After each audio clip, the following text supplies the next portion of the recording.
সিলেটের জকিগঞ্জ উপজেলার একটি গ্রামের ৬ জন রাজমিস্ত্রি কাজের উদ্দেশ্যে কক্সবাজার গিয়ে ৬ দিন ধরে নিখোঁজের পর মঙ্গলবার রাত ৮:৩০টার দিকে টেকনাফের রাজারছড়া গ্রামের দুর্গম পাহাড় থেকে পুলিশ তাদের উদ্ধারের পর তারা জানান, সেখানকার শহীদুল নামে এক ঠিকাদার জনপ্রতি ২০,০০০ টাকা করে তাদেরকে বিক্রি করে দেয়।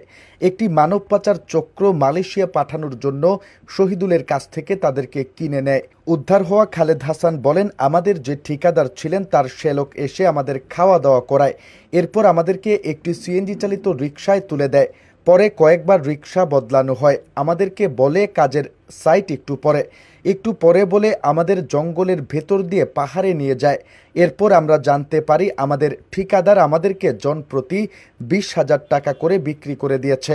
তারা আমাদের কোনো নির্যাতন করেনি, ৩ বেলা খাবার দিয়েছে। আমাদের কাছে কোনো টাকা পয়সা ছিল না। তারা আমাদের মোবাইলগুলো নিয়ে যায়। শাহিন আহমদ বলেন, তারা আমাদের নিয়ে একটি ঘরে রাখে। একদিন পরে তাদের বস আসে। বস এসে বলে আমাদের মালয়েশিয়া পাঠিয়ে দেবে, সেখানে আমরা গেলে অনেক কাজ করতে পারবো, অনেক টাকা ইনকাম করতে পারবো। এরকম বিভিন্ন ধরনের লোভ দেখায় তারা আমাদের, কিন্তু আমরা মানিনি। আমরা বলেছি আমাদের মা বাবার কাছে চলে যাব। আমরা রাজমিস্ত্রি, কাজের জন্য এসেছি, মালয়েশিয়া যাওয়ার জন্য আসিনি আমরা। এরপরও আমাদের ছাড়েনি। যখন আমাদের বাড়ি থেকে খোঁজ নেওয়া শুরু হয়, নিউজ হয়, তখন তারা আমাদের ছেড়ে দেয়। এরপর টেকনাফ থানা পুলিশ আমাদের উদ্ধার করে।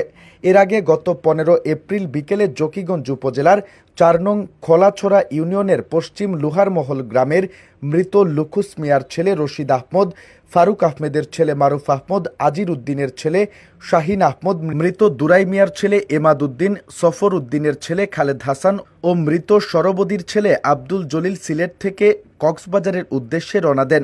১৬ এপ্রিল সকালে চট্টগ্রাম ও কক্সবাজার পৌঁছা পর্যন্ত পরিবারের সঙ্গে যোগাযোগ করলেও এরপর থেকে তাদের সবার মোবাইল ফোন বন্ধ পাওয়া যায়। পরিবারের লোকজন বারবার তাদের সঙ্গে যোগাযোগের চেষ্টা করলেও কারও কোনো সন্ধান পাচ্ছিলেন না।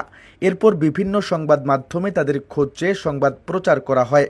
পরে মঙ্গলবার রাতে টেকনাফের রাজারছড়া গ্রামের দুর্গম পাহাড় থেকে তাদেরকে উদ্ধার করে টেকনাফ থানা পুলিশ।